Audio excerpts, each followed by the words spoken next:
Hello' students সকলোকে স্বাগতম জনাইছোঁ এছ এম ষ্টুডি ইউটিউব চেনেললৈ। তো আজি আমি পঢ়িম দশম শ্ৰেণীৰ ৰাজনীতি বিজ্ঞানৰ প্ৰথম অধ্যায় ভাৰতীয় গণতন্ত্ৰ। ইয়াত দিয়া আছে ভাৰতীয় গণতন্ত্ৰ পাঠত থকা important MCQ question, VSC question আৰু কেইটামান ব্ৰড কুৱেশ্যন আজি মই আলোচনা কৰিম। কোনোবাই যদি ভিডিঅ'টোত নতুন হৈ থাকে তেনেহ'লে চেনেলটো ছাবস্ক্ৰাইব কৰিব, লাইক কৰিব আৰু কমেণ্ট কৰিবলৈ নাপাহৰিব। ক্লাছ 10 পলিটিকেল ছায়েন্স চেপ্টাৰ 1 ভাৰতীয় গণতন্ত্ৰ। তো প্ৰথমত আমি ভাৰতীয় গণতন্ত্ৰ পাঠটিৰ MCQ কুৱেশ্যন কেইটা আলোচনা কৰিম। ইয়াত দিয়া আছে এডিশ্যনেল কুৱেশ্যন এনচাৰ, তলত দিয়া আছে শ্বৰ্ট টাইপছ কুৱেশ্যন এনচাৰ। ক নম্বৰত কি দিছে? শুদ্ধ উত্তৰটো বাছি উলিওৱা। নাম্বাৰ 1 কুৱেশ্যন কি দিছে? ভাৰতবৰ্ষই কেতিয়া স্বাধীনতা লাভ কৰে? ইয়াৰ উত্তৰ সকলোৱে জানে, তথাপি মই কুৱেশ্যনটো দি দিছোঁ। ইয়াত 4টা অপশ্যন আছে। ইয়াৰ ভিতৰত শুদ্ধ উত্তৰ হৈছে অপশ্যন নম্বৰ খ, 1947 চনৰ 15 আগষ্টত ভাৰতবৰ্ষই স্বাধীনতা লাভ কৰিছিল। ইয়াৰ পিছৰ কুৱেশ্যনটোলৈ আগবাঢ়িম। দ্বিতীয়টো কুৱেশ্যন কি দিছে? ডেছ চনৰ জুলাই মাহত ইংলেণ্ডত অনুষ্ঠিত হোৱা সাধাৰণ নিৰ্বাচনত শ্ৰমিক দল ক্ষমতালৈ অহাৰ পিছতে নতুন চৰকাৰে ভাৰতক স্বাধীনতা দিয়াৰ সিদ্ধান্ত লয় কিমান চনত? 4টা অপশ্যন আছে। অপশ্যন নম্বৰ ক আছে 1945, অপশ্যন নম্বৰ খ আছে 1574, অপশ্যন নম্বৰ গ আছে 1854, অপশ্যন নম্বৰ ঘ আছে 1479 চনত। ইয়াৰ ভিতৰত শুদ্ধ উত্তৰ হৈছে অপশ্যন নম্বৰ ক 1945 চনত। ইয়াৰ পিছত 3 নম্বৰ কুৱেশ্যন কি আছে? বিভিন্ন ক্ষেত্ৰত কিমানজন খচৰা কমিটিক সংবিধানৰ প্ৰস্তুতৰ দায়িত্ব দিয়া হয়? ইয়াত 4টা অপশ্যন দিয়া আছে। অপশ্যন নম্বৰ ক দি আছে 4জন, অপশ্যন নম্বৰ খ দি আছে 7জন, অপশ্যন নম্বৰ গ দি আছে 5জন, অপশ্যন নম্বৰ ঘ দি আছে 2জন। ইয়াৰ ভিতৰত শুদ্ধ উত্তৰ হ'ব অপশ্যন নম্বৰ খ 7জন। ইয়াৰ পিছত কি কুৱেশ্যন দিয়া আছে? ভাৰতীয় সংবিধানৰ খচৰা সমিতিৰ অধ্যক্ষান কোন? ইয়াত 4টা অপশ্যন দিয়া আছে। তাৰে ভিতৰত সকলোৱে জানে ইয়াৰ উত্তৰটো। অপশ্যন নম্বৰ ক হৈছে ইয়াৰ সঠিক উত্তৰ। Doctor B.R. আম্বেদকাৰ হৈছে ইয়াৰ সঠিক উত্তৰ। 5 নম্বৰ কুৱেশ্যন কি আছে? সংবিধান সভাৰ প্ৰথম বৈঠক বহিছিল কিমান চনত? 4টা অপশ্যন দিয়া আছে। ইয়াৰ ভিতৰত শুদ্ধ উত্তৰ হৈছে অপশ্যন নম্বৰ গ 1946 চনৰ 9 ডিচেম্বৰত। ইয়াৰ পিছৰ কুৱেশ্যন কি দিয়া আছে? 6 নম্বৰ কুৱেশ্যন কি দিয়া আছে? প্ৰায় ডেছ বছৰ কাল পৰিশ্ৰমৰ অন্তত খচৰা কমিটিয়ে সংবিধানখনৰ খচৰা প্ৰস্তুত কৰে। কিমান বছৰ পৰিশ্ৰমৰ অন্তত? প্ৰায় 3 বছৰৰ অন্তত খচৰা কমিটিয়ে সংবিধানখনৰ খচৰা প্ৰস্তুত কৰে। ইয়াৰ সঠিক উত্তৰ হৈছে 2 বছৰ 11 মাহ 18 দিন। ইয়াৰ পিছৰ কুৱেশ্যনটোলৈ আগবাঢ়িম। ইয়াৰ পিছত 7 নম্বৰ কুৱেশ্যন কি দিছে? ভাৰতীয় সংবিধানৰ 1976 চনত হোৱা 42 নং সংশোধনী আইনৰ জৰিয়তে কোনটো শব্দ প্ৰস্তাৱনাত সংযোজন কৰা হৈছিল? 4টা অপশ্যন দিয়া আছে। অপশ্যন নম্বৰ ক দি আছে সাৰ্বভৌম, অপশ্যন নম্বৰ খ দি আছে গণতান্ত্ৰিক, অপশ্যন নম্বৰ গ দি আছে গণৰাজ্য, অপশ্যন নম্বৰ ঘ দি আছে সমাজবাদী। ইয়াৰ ভিতৰত শুদ্ধ উত্তৰ হৈছে অপশ্যন নম্বৰ ঘ সমাজবাদী। ইয়াৰ পিছৰ কুৱেশ্যনটোলৈ আগবাঢ়িম। 8 নম্বৰ কুৱেশ্যন দিয়া আছে তলৰ কোন ব্যক্তি ভাৰতৰ সংবিধান খচৰা কমিটিৰ সদস্য নাছিল? ইয়াৰ ভিতৰত শুদ্ধ উত্তৰ হৈছে অপশ্যন নম্বৰ গ জৱাহৰলাল নেহৰু। ইয়াৰ পিছৰ কুৱেশ্যনটোলৈ আগবাঢ়িম। 9 নম্বৰ কুৱেশ্যন কি দিয়া আছে? সাৰ্বভৌমত্ব মানে কি? অপশ্যন নম্বৰ ক হৈছে ৰাষ্ট্ৰৰ সৰ্বোচ্চ ক্ষমতা, অপশ্যন নম্বৰ খ হৈছে ৰাজ্যৰ সৰ্বোচ্চ ক্ষমতা, অপশ্যন নম্বৰ গ হৈছে ব্যক্তিৰ অধিকাৰ, অপশ্যন নম্বৰ ঘ হৈছে ওপৰত এটা নহয়। ইয়াৰ ভিতৰত শুদ্ধ উত্তৰ হৈছে অপশ্যন নম্বৰ ক ৰাষ্ট্ৰৰ সৰ্বোচ্চ ক্ষমতা। ইয়াৰ পিছৰ কুৱেশ্যনটোলৈ আগবাঢ়িম। ভাৰতবৰ্ষৰ সংবিধান সভা গঠন হৈছিল। অপশ্যন নম্বৰ ক দিয়া হৈছে মুছলিম লীগৰ তৎপৰতাত, অপশ্যন নম্বৰ খ হৈছে কেবিনেট মিছনৰ তৎপৰতাত, অপশ্যন নম্বৰ গ হৈছে জাতীয় কংগ্ৰেছৰ তৎপৰতাত, অপশ্যন নম্বৰ ঘ হৈছে কমিউনিষ্ট দলৰ তৎপৰতাত। ইয়াৰ ভিতৰত শুদ্ধ উত্তৰ হৈছে অপশ্যন নম্বৰ খ কেবিনেট মিছনৰ তৎপৰতাত। এই চেপ্টাৰৰ ইম্পৰ্টেণ্ট MCQ কুৱেশ্যন কেইটা আলোচনা হৈ গ'ল। আমি হট কুৱেশ্যন কেইটামান আলোচনা কৰিম। তো প্ৰথমটো কুৱেশ্যন ইয়াত কি দিয়া আছে? 1945 চনত অনুষ্ঠিত হোৱা নিৰ্বাচনত ইংলেণ্ডত কোনটো দল জয়ী হৈছিল? 1945 চনত অনুষ্ঠিত হোৱা নিৰ্বাচনত ইংলেণ্ডত শ্ৰমিক দলটো জয়ী হৈছিল। 2 নম্বৰ কুৱেশ্যন কি দি আছে? কেবিনেট মিছন ভাৰতলৈ কেতিয়া আহিছিল? Very important question. ইয়াৰ উত্তৰ হৈছে কেবিনেট মিছন 1946 চনৰ মাৰ্চ মাহত ভাৰতলৈ আহিছিল। ইয়াৰ পিছত কি কুৱেশ্যন দিয়া আছে? সংবিধান সভাৰ প্ৰথম সভাপতি কোন আছিল? Very important question. ইয়াৰ শুদ্ধ উত্তৰ হৈছে ডক্টৰ সচিদানন্দ সিনহা। ইয়াৰ পিছৰ কুৱেশ্যনটোলৈ আগবাঢ়িম।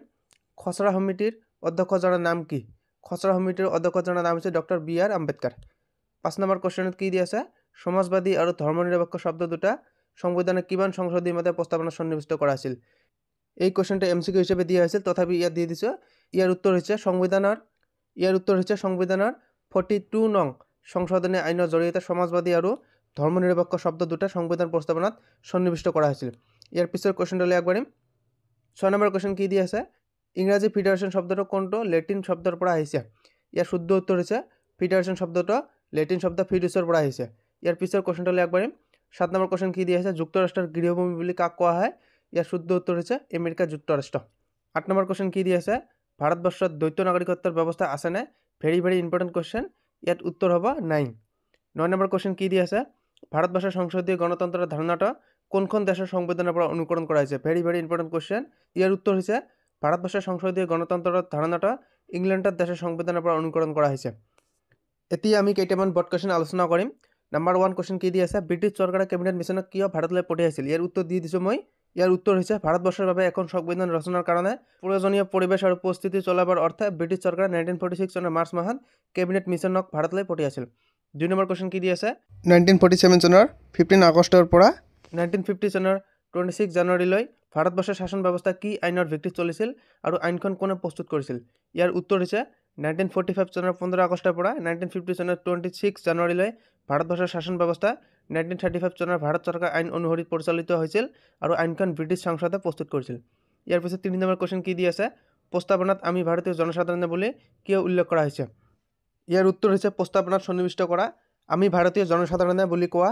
বাক্যাংশটো ইয়াকে বুজাইছে যে ভাৰতীয় সংবিধানখন ভাৰতীয় নাগৰিকসকলৰ হাততে ন্যস্ত আছে আৰু এইখন কেৱল তেওঁলোকৰ বাবে ভাৰতীয় জনসাধাৰণেই হল ভাৰতীয় সংবিধানখন ৰচনাৰ আঁৰত থকা বৃহৎ শক্তি ইয়াৰ পিছৰ কুৱেশ্যনটোলৈ আগবাঢ়িম 5 নম্বৰ কুৱেশ্যন কি দিছে কোন চনৰ কিমান সংখ্যক সংশোধনী অনুসৰি সংবিধানৰ প্ৰস্তাৱনাৰ সমাজবাদী আৰু ধৰ্মনিৰপেক্ষ শব্দ দুটা সন্নিৱিষ্ট কৰা হৈছে ইয়াৰ উত্তৰ হৈছে 1976 চনৰ 18 ডিচেম্বৰত হোৱা সংবিধানৰ 42তম সংশোধনী অনুসৰি সংবিধানৰ প্ৰস্তাৱনাবাদী আৰু ধৰ্মনিৰপেক্ষ শব্দ দুটা সন্নিৱিষ্ট কৰা হৈছিল ইয়াৰ পিছৰ কুৱেশ্যনটোলৈ আগবাঢ়িম 6 নম্বৰ কুৱেশ্যন কি দি আছে অৰ্ধ যুক্তৰাষ্ট্ৰক আগবলে ইয়াৰ উত্তৰ হৈছে এখন ৰাষ্ট্ৰৰ শাসন ব্যৱস্থাত যুক্তৰাষ্ট্ৰীয় আৰু এককেন্দ্ৰিক চৰকাৰ উভয়ৰে বৈশিষ্ট্য সন্নিৱিষ্ট থাকিলে তাক অৰ্ধ যুক্তৰাষ্ট্ৰ বুলি কোৱা হয় ইয়াৰ পিছৰ কুৱেশ্যনটোলৈ আগবাঢ়িম ইয়াৰ পিছৰ কুৱেশ্যনটো কি আছে কোনখন আইনে পৰাধীন ভাৰতবৰ্ষৰ সীমিত সংসদীয় পদ্ধতি প্ৰৱৰ্তন কৰিছিল ইয়াৰ উত্তৰ হৈছে 1935 চনৰ ভাৰত চৰকাৰ আইনে পৰাধীন ভাৰতবৰ্ষৰ সীমিত সংসদীয় পদ্ধতি প্ৰৱৰ্তন কৰিছিল এতিয়া মই কিতাপত কেইটামান ইম্পৰ্টেণ্ট কুৱেশ্যন দেখুৱাই দিম ইয়াত প্ৰথমত দি আছে 1947 চনত 15 আগষ্টত ভাৰতবৰ্ষৰ স্বাধীনতা লাভ কৰা তাৰপিছত দ্বিতীয়ত কি দি আছে 45 চনৰ জুলাই মাহত ইংলেণ্ডত অনুষ্ঠিত হোৱা সাধাৰণ নিৰ্বাচনত শ্ৰমিক দল ক্ষমতালৈ অহাৰ পিছত নতুন চৰকাৰে ভাৰতবৰ্ষৰ স্বাধীনতা দিয়াৰ সিদ্ধান্ত ল'লে ইয়াৰ পিছত অন্য এটা কুৱেশ্যন আছে ভাৰতবৰ্ষৰ বাবে এখন সংবিধান ৰচনাৰ কাৰণে প্ৰয়োজনীয় পৰিবেশ আৰু পৰিস্থিতি চলাবৰ অৰ্থে ব্ৰিটিছ চৰকাৰে 1946 চনৰ মাৰ্চ মাহত কেবিনেট মিছনক ভাৰতলৈ পঠাইছিল কেবিনেট মিছন আছিল ইংলেণ্ডৰ 3জন কেবিনেট মন্ত্ৰীৰে গঠিত এটা গোট পিছত ইয়াত আছে এই সভাত ডক্টৰ ৰাজেন্দ্ৰ প্ৰসাদক সংবিধান সভাৰ স্থায়ী সভাপতি হিচাপে নিৰ্বাচন কৰা হৈছিল তাৰপিছত আৰু এটা ইম্পৰ্টেণ্ট কুৱেশ্যন আছে ইয়াত বি.আৰ. আম্বেদকাৰ আছিল খচৰা কমিটিৰ অধ্যক্ষ তাৰপিছত আৰু এটা কুৱেশ্যন আছে ইয়াত প্ৰস্তাৱনা কি ইয়াত দিব পাৰে প্ৰস্তাৱনা হৈছে সংবিধানৰ পাথনি এইটো দিব পাৰে ইয়াৰ পিছত এইটো পঢ়ি যাব লাগিব ইয়াৰ পিছত সংবিধানৰ প্ৰস্তাৱনাটো ভেৰি ভেৰি ইম্পৰ্টেণ্ট এইটো পঢ়ি যাব লাগিব আৰু বাকচৰ ভিতৰত থকাখিনি পঢ়ি যাব লাগিব পিছত ইয়াত দি আছে সংবিধান খচৰা কমিটিৰ সদস্যসকল এইবাৰ ভালদৰে চাই ল'লে হ'ল এইবাৰ ইম্পৰ্টেণ্ট আহিব পাৰে তাৰপিছত মই দেখুৱাম